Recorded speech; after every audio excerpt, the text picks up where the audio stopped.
Hi there. In today's tutorial, I'm going to show you how to drop a table in SQL Server Management Studio.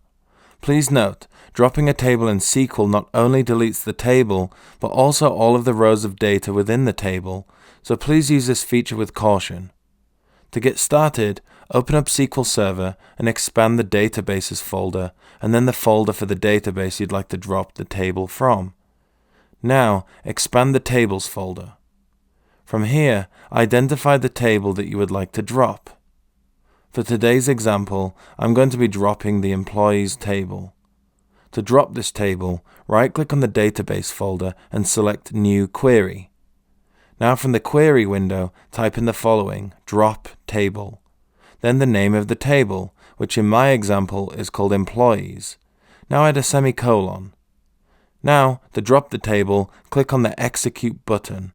You'll now see a confirmation message below, and if we look at the Tables folder in the Object Explorer, you can see that the table has been dropped. And it's as easy as that. Dropping a table in SQL is an easy task to perform. If you like this video, please give it a thumbs up. And if you'd like to see more videos like this, then please subscribe.